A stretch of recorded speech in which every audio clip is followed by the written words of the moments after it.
program is being recorded, you can watch this at any time.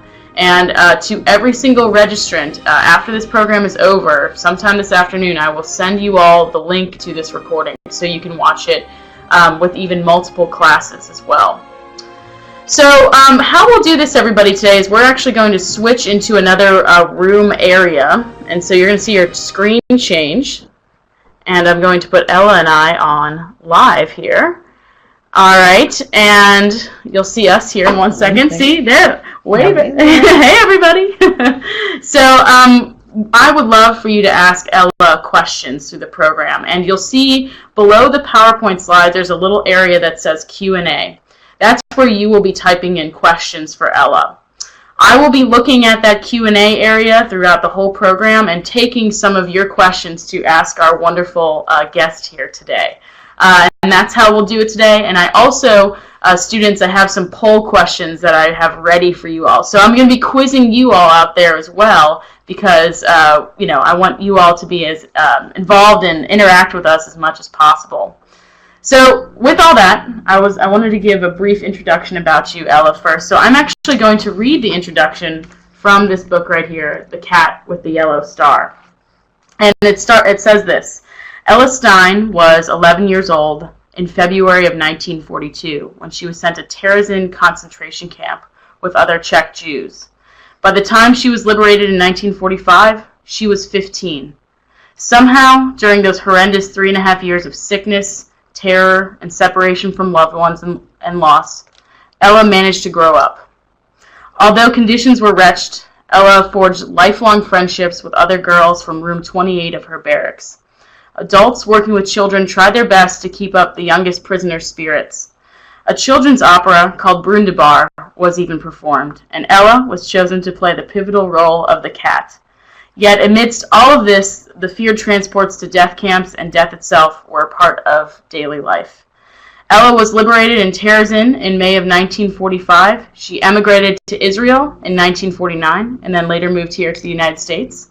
Ella lives in New York right now, where she and her husband raised 2 children. Ella now travels extensively, including, as you all know, to New Orleans here, to speak about her experiences during the Holocaust.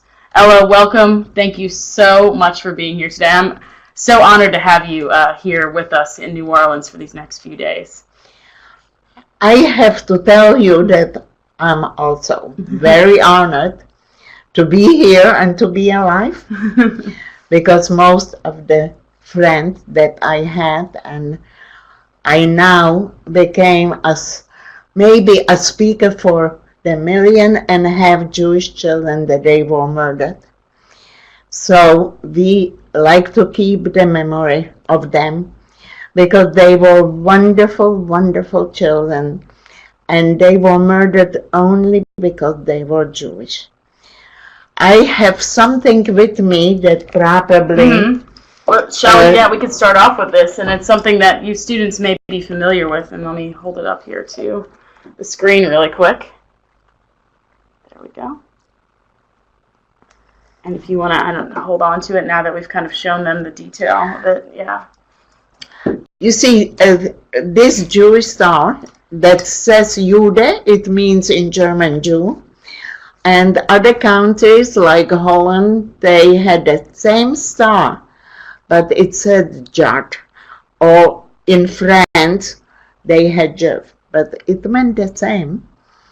And I don't think that too many original stars are still in museums only, or some people just wanted and destroyed them not to remember those terrible days that we had to go through.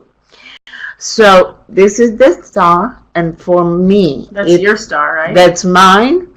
It's 74 years ago that we had to buy it in Prague, but we were registered as Jews, and I'm very proud of it, that I'm Jewish, and I had possibility only for a very short time that the communistic Czech Republic let me go, but they took really my citizenship and I went to Israel. I was very proud to be in Israeli army and fight for the rights of everybody, really, not only for Jews. So even now in America, I'm supporting, and especially you should speak to young people what it means freedom, what I have here in United States. I have the freedom that I was able to go to school again after I was already a big girl and started to study in an art school. And in 1949, I was expelled by the Communist Party. I'm not in politics, but I always appreciate, and especially I have to say that now I'm sitting in a museum from World War II, and I feel that this will be something that a lot of school children and schools will be able to see what freedom means. We have something behind us. We'll get to we'll talk to about Brundibar in just 1 second. I really am excited to show that poster. And I was telling Ella, everybody, that we have over 6,400, I think 25 students from 38 states and like 215 classrooms watching with us today. So you're watching with all of them. Would you mind maybe starting off the story today, maybe telling us about your early life before you were deported to Terezin? Tell us. For me, it was very early that when the Nazis separated part of Czechoslovakia, and there was one part that we were Czechs and Jews in the part that was called Sudetenland, and there I had to go through when I was 8 years old with that time that they called it Kristallnacht. It was the day of crystal that they attacked Jewish families and started to kill Jews and burned books and broke really glass in the stores that, we were like very much involved with other people, not only Jews. But it was the time that the German armies came and started really to punish Jewish people, Jewish businesses. One night, they just took my father, who was very young and successful businessman. They took him to the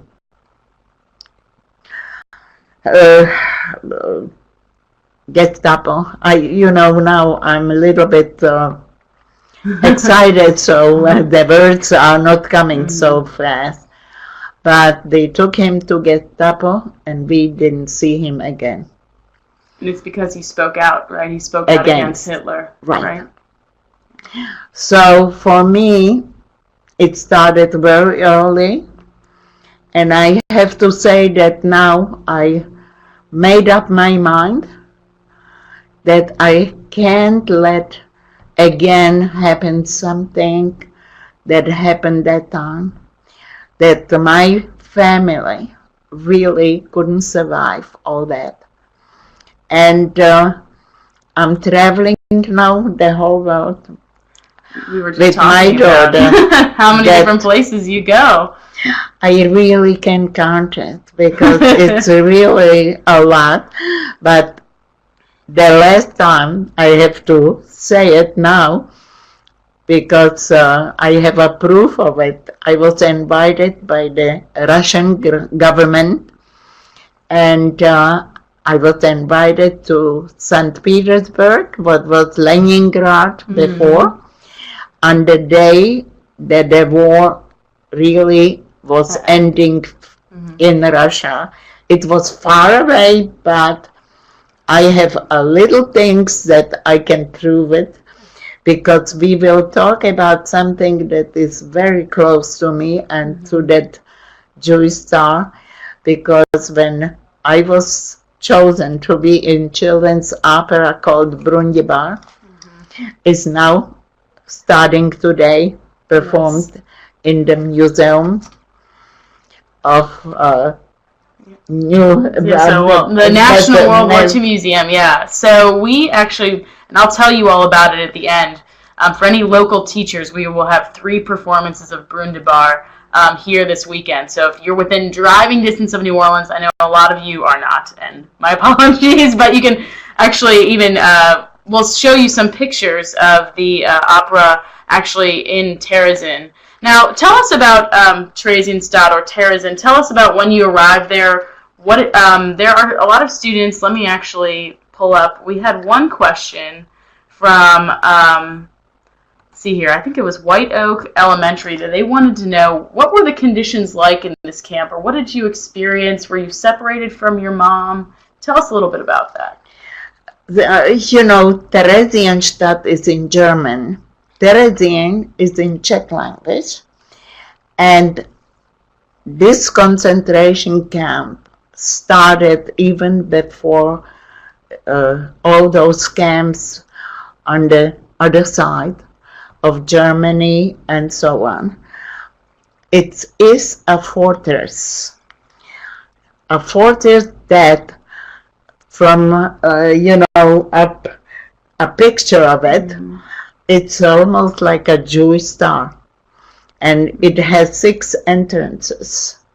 So it was very easy for the Nazis to put 2 soldiers to every entrance of the 6 entrances, and it was very easy for them to bring us in, but for us it was very hard to escape. Because once when they were aware of it, so mostly people that they tried to escape was sent to a smaller fortress that was built very close to, but the killings started there. When you were punished for something, you knew that you would not survive. So tell me a little bit about where you lived in room 28, was that right? After a very short time, when we came to that fortress, there were still civilians living there, so they had to leave, and all the buildings that are still there and homes were preoccupied with people that were working there, or they were soldiers or so. They cleared it out and were used later on by the Jewish population. Now, I have one question coming in. It's from Mrs. Bowman's class. Now, did you have a job, or did children in general have jobs in the camp, things that you had to do? We had to work, but not officially, because they were afraid of International Red Cross, that they will be probably caught. But by, like when somebody was 13, that time, they were put to work. Very, very hard work. So little later, we children had to work also in children's gardens. And the adults was called agriculture department, and they worked really very hard. I have something funny to say, but I don't know if it's okay with you to I think we can have something funny in here for sure. Yeah, you want to share with them? My mother was very young. She was 31 years old. 31 when you guys entered the camp? When we came to the camp. And she was chosen to work in agriculture department. Very hard work. They were carrying out from the fields big, stones to clear it. Wow. For spring, that in spring they started to, produce vegetables. My mother in a very short time lost a lot of weight. And her undergarments or dress became very big, and she hoped that she will be able to bring me and my sister some vegetable that will help us because the food was terrible, and not only terrible but very little of. And I remember that she was able to put in her bra 50 tomatoes. And wow.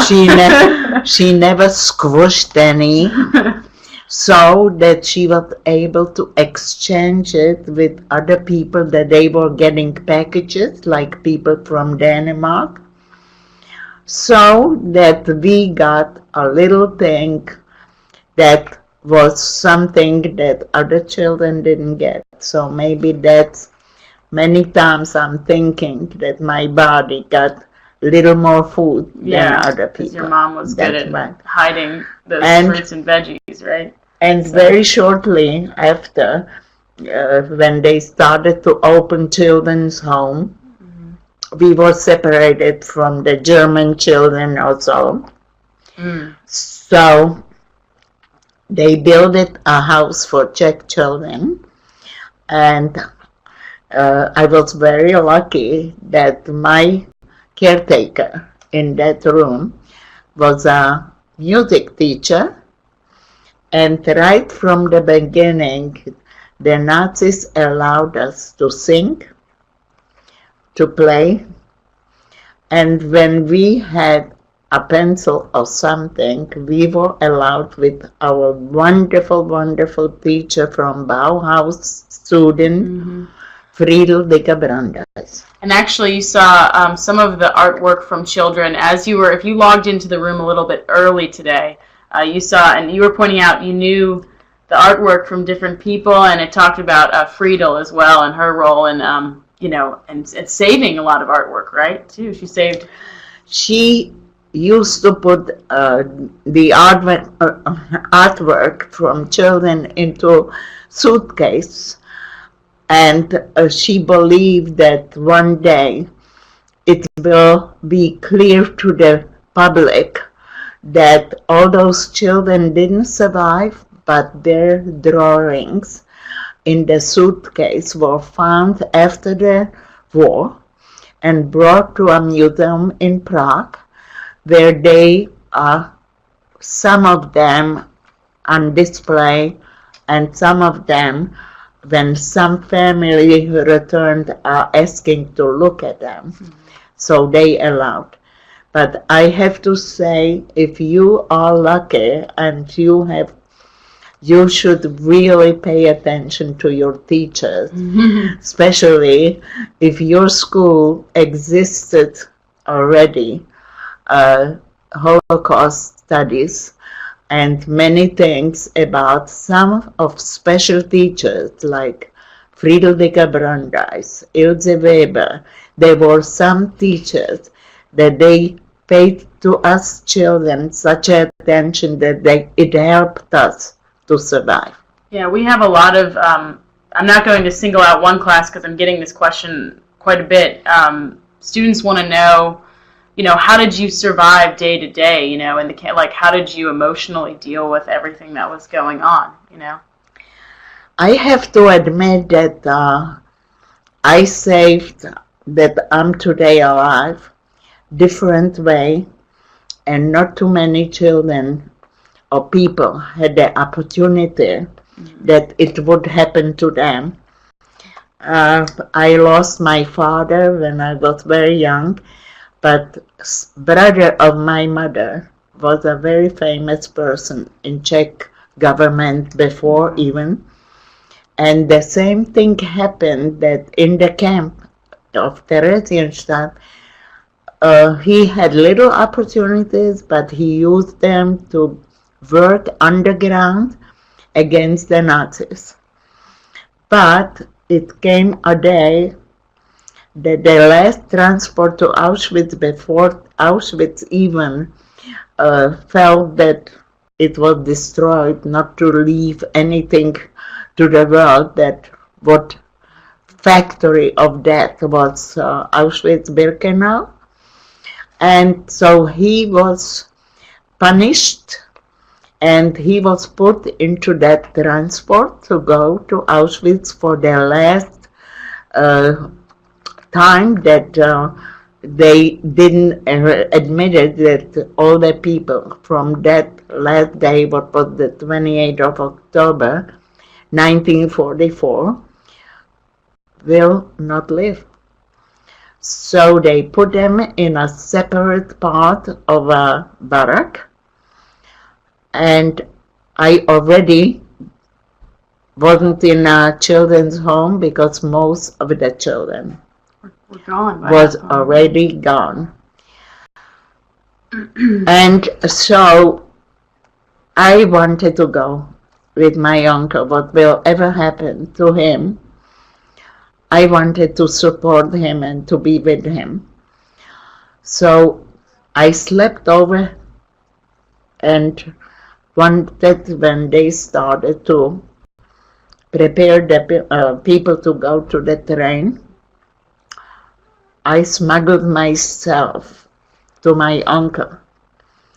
And when I came to the big door, this was called the Hamburger Barrack, and there was the station, the train station. They were still showing that part of the train is with people that they are punished. But I really didn't care. I wanted to be with my uncle. And when it came his part, I was with him. So I didn't have this. Oh, yes. I can hold that up a little closer, too, if you'd like. Do you mind? I'll show it to everybody.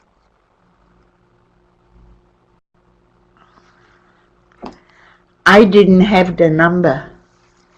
So they didn't let me go through to that train. The whole train was punished, and only maybe couple people, I didn't want to name them really, but now I can do it because I'm in the museum and there are certificates and everything would happen to those that they really escaped like me, and they didn't let me go to the train, and I stayed in Terezin. So did you not have a chance then to see your uncle? No, never. I didn't quite get that. Yeah, close. There's some students from New Jersey, Pequannock. I might be mispronouncing your town, and I apologize, but they want to know who are your friends in Terezin, and who is your best friend? They wanted to know. I know it's hard to say if one best friend, but so. You know, we were really, children always were supporting each other. And should I say this story about my friend Handa, that I will show the book? It's not real book, you know, mm-hmm. It's like what she wrote mm-hmm. before she was sent away. Mm-hmm. So sure. I have it here in the museum because it's a story that nobody believed that I would be able to do something like that. When it was the last day that all my friends were already put into the transport to go to their death, I looked around that moment, that this was probably the hardest moment in my life, that I had to say goodbye.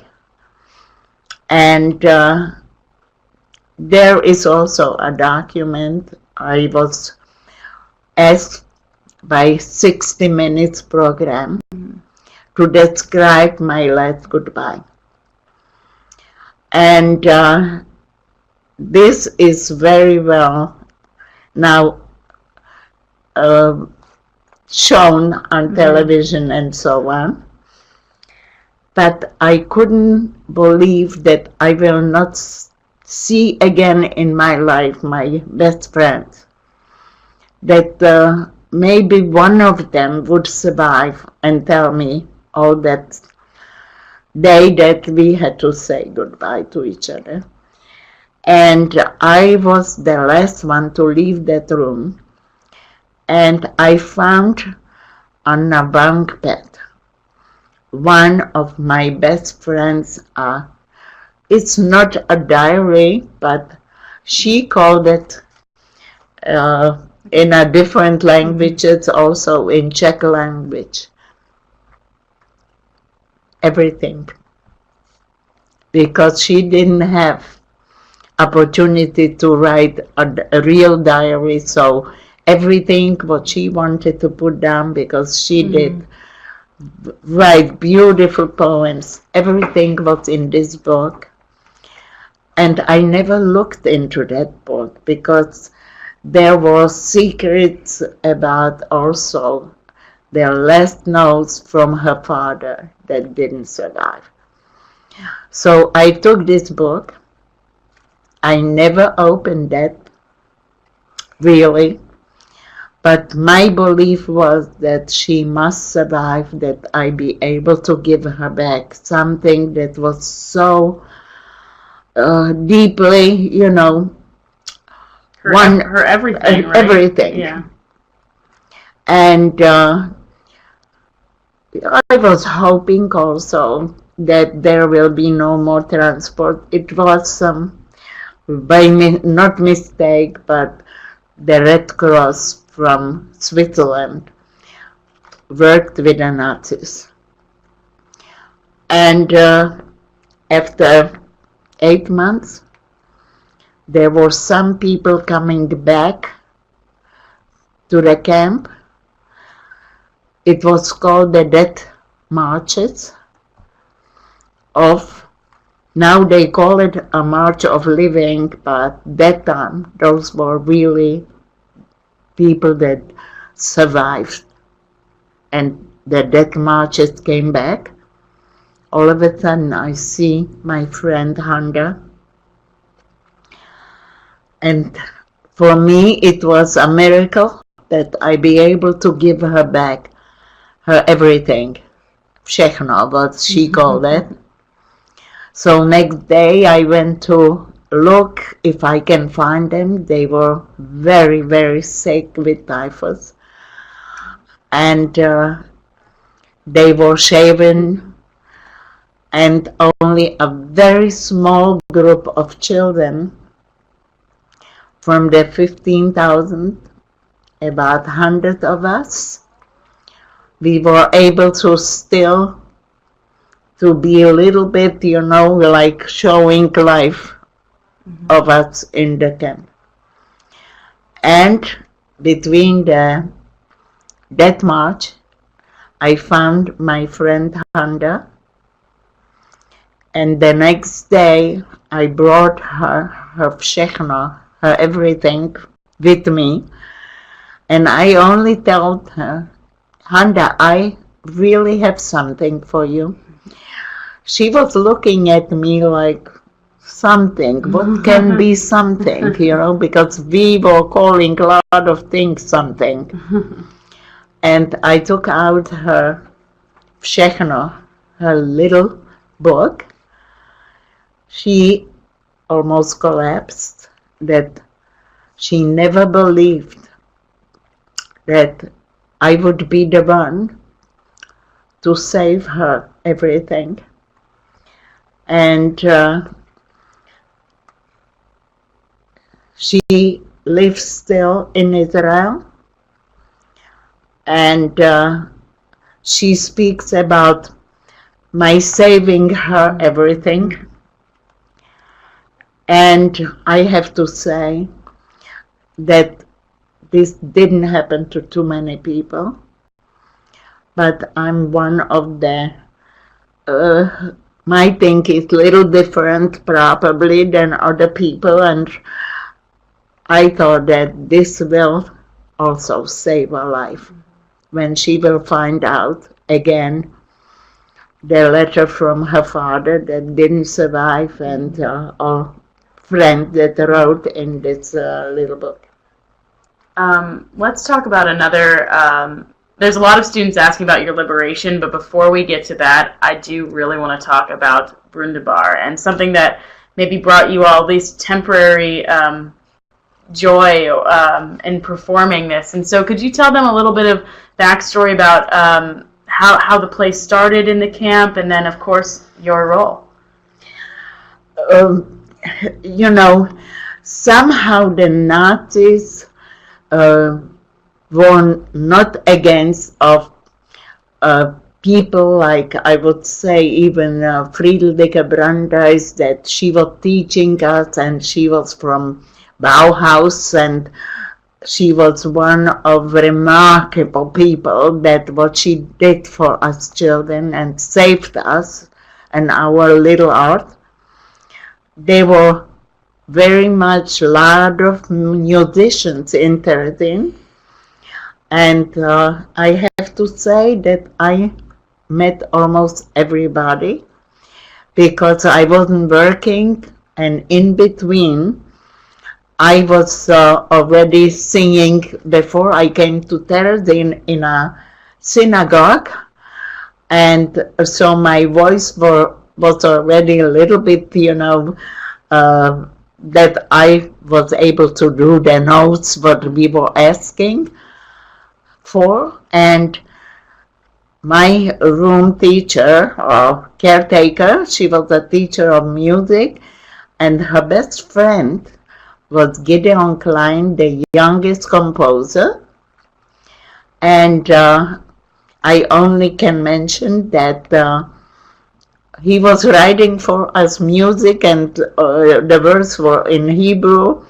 But that time we didn't understand what we are singing, but the music was beautiful. There happened that somebody who was son of a Jewish, in a Jewish orphanage of Prague, and he came, and there was only 50 kilos that we were allowed to bring with us, and he put it in the piano score of the opera Brundibar. That was performed in Prague in the orphanage only twice. But all the children were already shipped to Terezin, so they started to look if there will be opportunity for us to repeat and to do the opera Brundibar. You want to show? Oh, yeah, we can show. And also, even we see we're performing. Thank you. We're performing. You know, as I mentioned, the opera here at the museum this weekend. So, see, we've got our biggest VIP here, of course, Ela. So, and of course, we can talk about too. Behind us here, this is the original cover and poster, right, for Brundibar, but it's in Russian here behind us. Yeah. Yes, because I was in Russia, invited by the government in St. Petersburg, and I was part of the part in the opera Brundibar. So they gave me the poster, and this is behind us in Russian. Mm-hmm. You want to take it off? We'll probably, I don't want to rip it or anything like that. But there's your name right there. So. Students from Hopewell Elementary, they're typing in, were your friends in the play? And they also want to know, how did you get chosen for your part as the cat? And let me show you all there. They can all see right there. There you are as the cat. We were about 42 children. Mm-hmm. And some of them were really very young. But from the 42 children, we are 2 survivors. And we became very good friends. And in the picture, you can see that they let us to take off the Jewish star. And I had to say that this star was so close to my heart that when I took off the star, I was free. I was almost like, that's my freedom. This will be my freedom. When it will be the end of the war, I would be able to walk out without a star.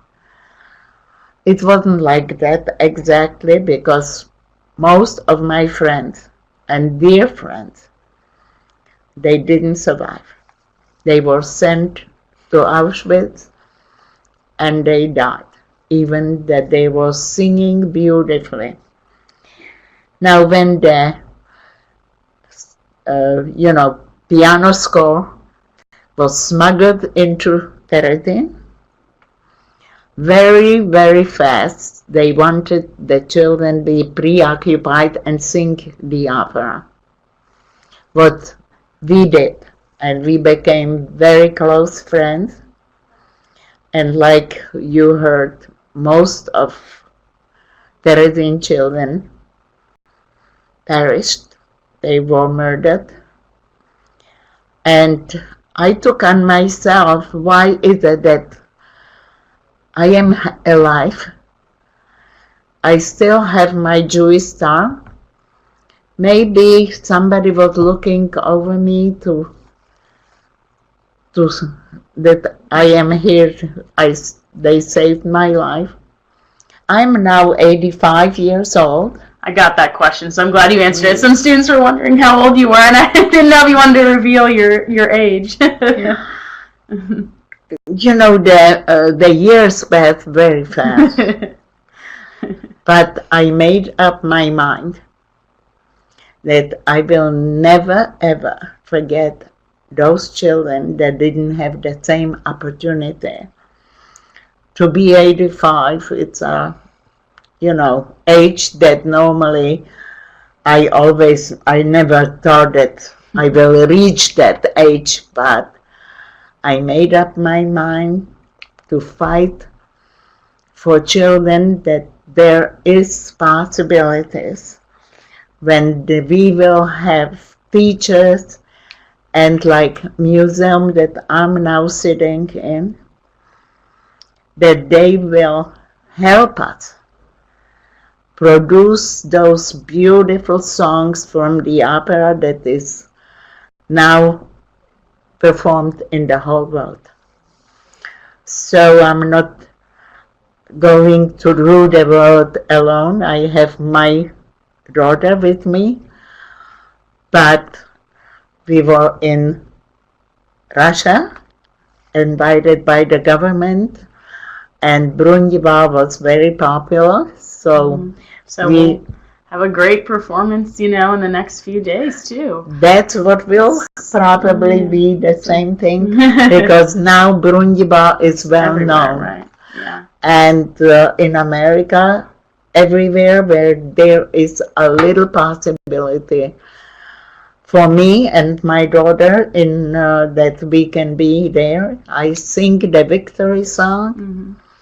But when I mentioned the Brundibar, he was with me 55 times. Mm-hmm. He asked for the role to be Brundibar. Student, right? Yeah. Let me actually put the pointer so you can see him. And actually, students were wondering, what is Stacy was asking, what is Brundibar about? They want to know what the actual story is about. So Brundibar is really not such a bad guy normally.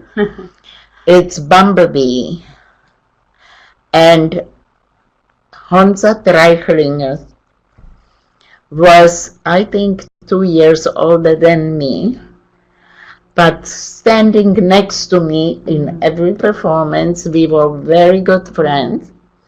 He asked for the role because he wanted to be an actor. And he was really playing actor so that the whole you can tell. I mean, he's like, you know, in that role. Right. Now, Brundibar, he's an organ grinder, right? That's what Right. and there are two children, right, that are that he's mean to, isn't it? So tell us a little bit about the plot. The plot was normally when, read about, so he was, the children were taking his area where he was really somebody and that he was making money. But when in real life, he was completely opposite. That, He was a good actor, right? Very good actor.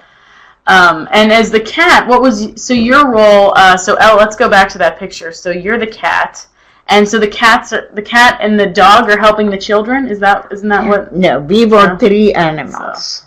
So. A dog, a sparrow, and cat. And we were, three of us, were helping the children to sing and to be happy. And I just want to tell you, the music is beautiful. And the meaning of the whole opera, maybe you can advise the people that they can still see it on YouTube. Yeah, so there's also, there's many recordings of Brundibar if you want to hear the music. Actually, there were students, I don't know if you feel up to this, but one of the students was asking about the victory song, and if you could sing a little bit of it. Would you want to, or we could save it for, they can watch it on YouTube. So. Yeah, okay. So. Normally, I know we've got some accompaniment probably usually too, right? But normally, I am invited by the children also to sing with them. It's the last song, right? It's the last song is the victory song. And I even don't mind a minute. And it makes me so feel happy about those children that they are today. Can sing the victory song.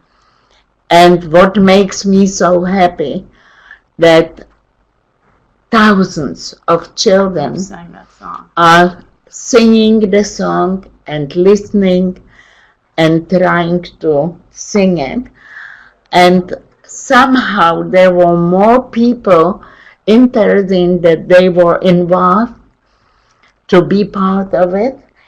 And there was one very, very wonderful lady by name Elsa Weber that she smuggled into the camp a little guitar. And she was a writer of poems and music, but she became a nurse for children. And when I was walking by, when it was a beautiful warm day like we have here today, she would take the children out in their bed and sing for them. And now I found out who was with her in Auschwitz before her death in the gas chamber. She was with the children of her hospital, and to the death, she was playing and singing for them. You see, those people were something very special. And I remember after the war, we were taking one of her poems, and it was music for that poem. And I decided that my children really lost also now children to a lot of bad things. When it was alcohol, there were drugs and all that, but friend is a friend. And they died like my friends. So I decided that I will translate this poem to my children, that they should understand what is it, a loss of a friend. It became also very popular that after every, victory song, To read the poem. I said the poem.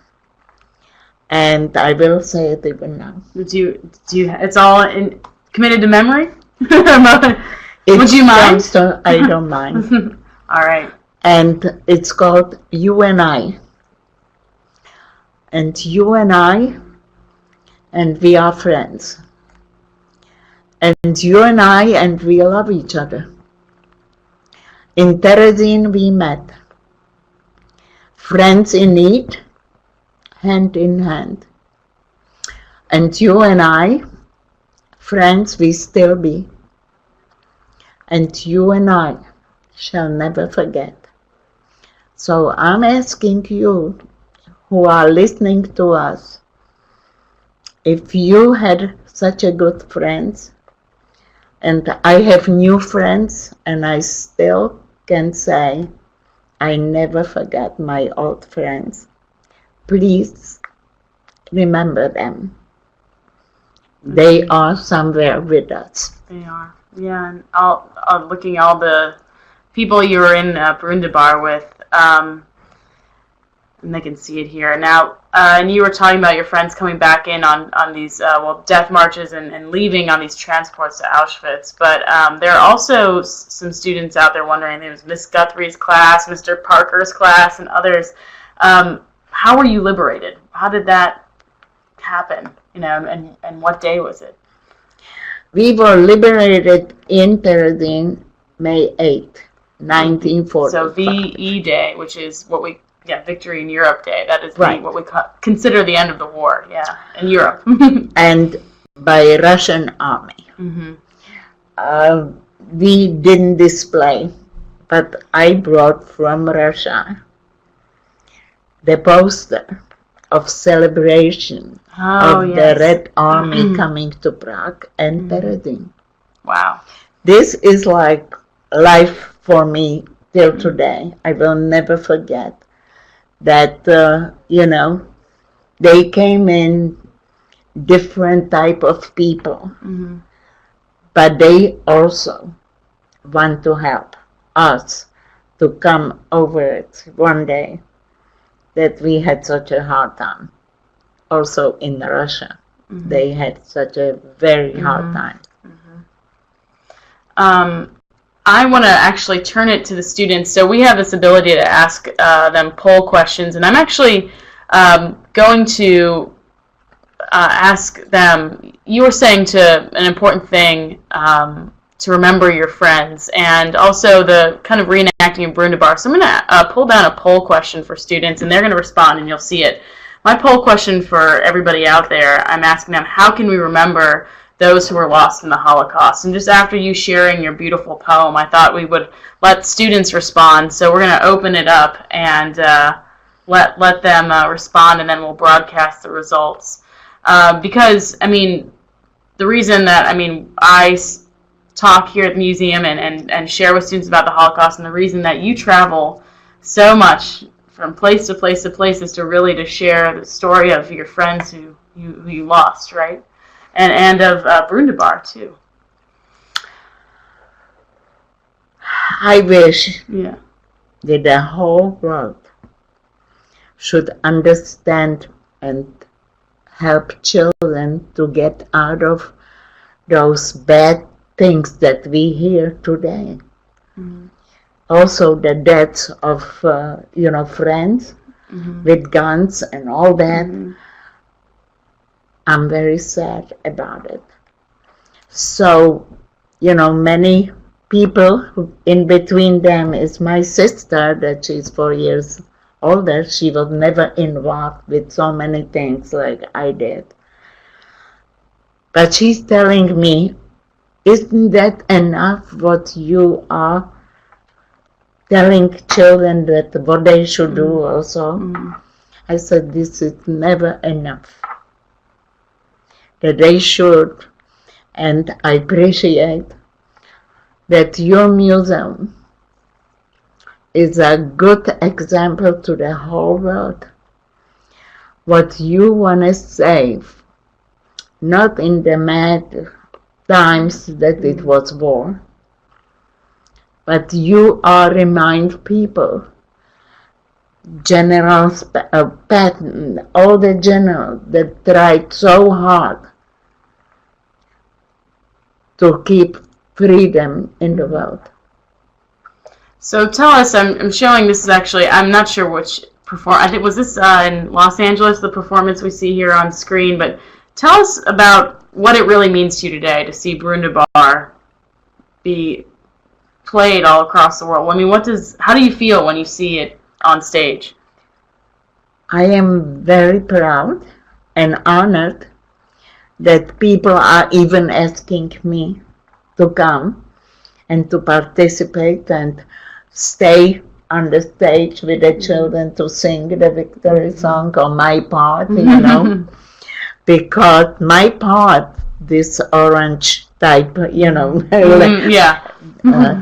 she really was putting herself into the part of a cat.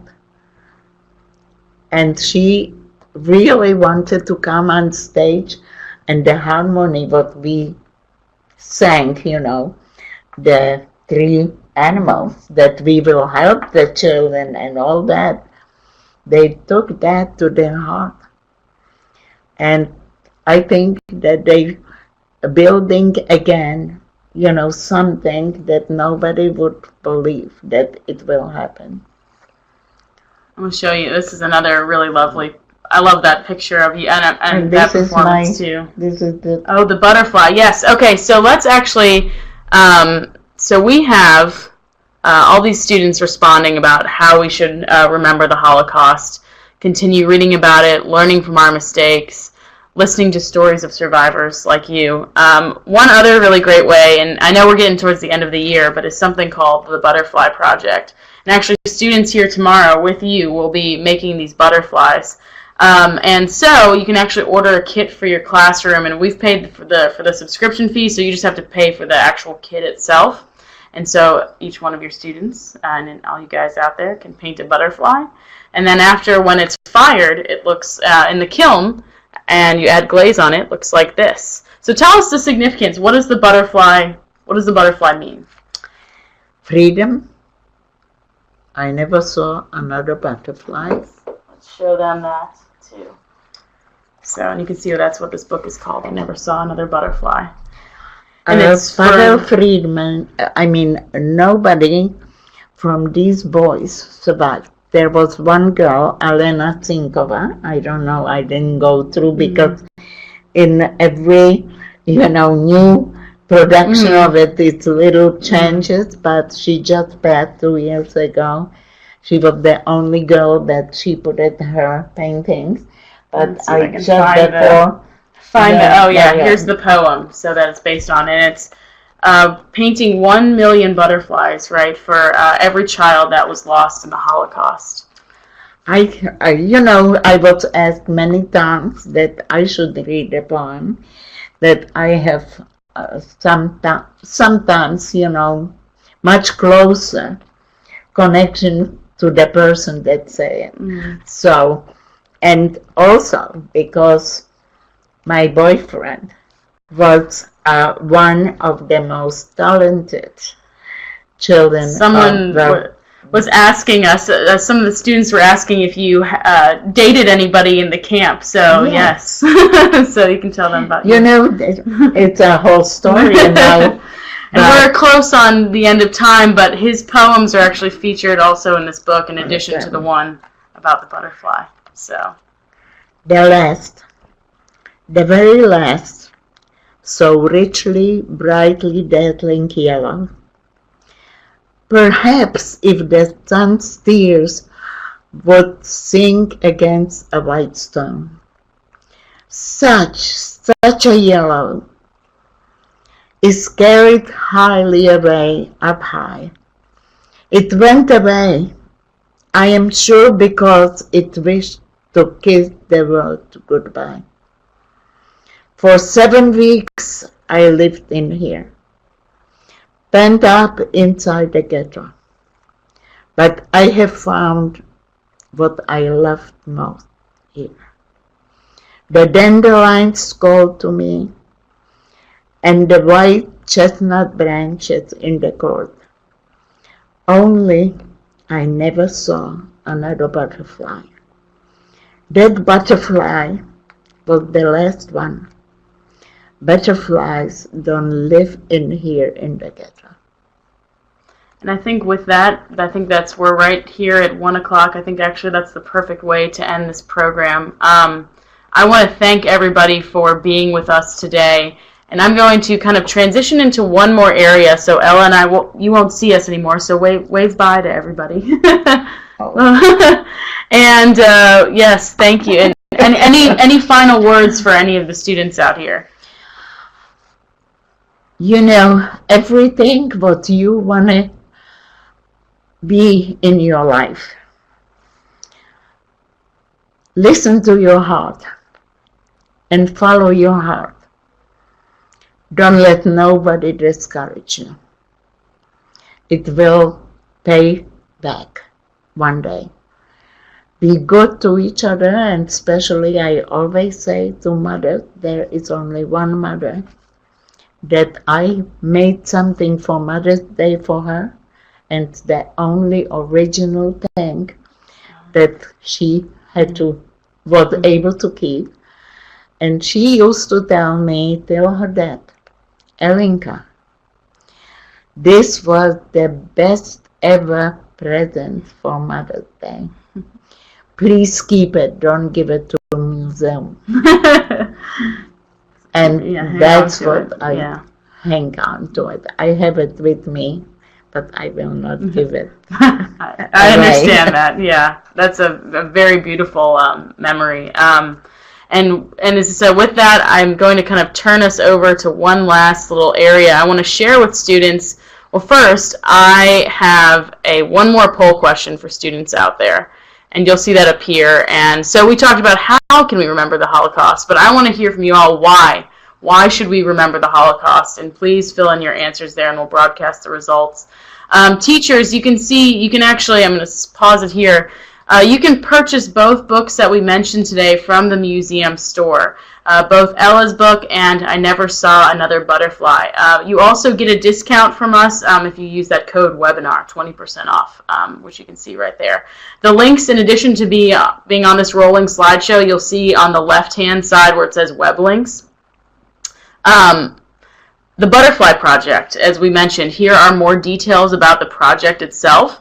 So as I said, we purchased the licensing, so you just purchase the kit that'll be sent to you with the butterflies and, of course, the paint that you'll put on it.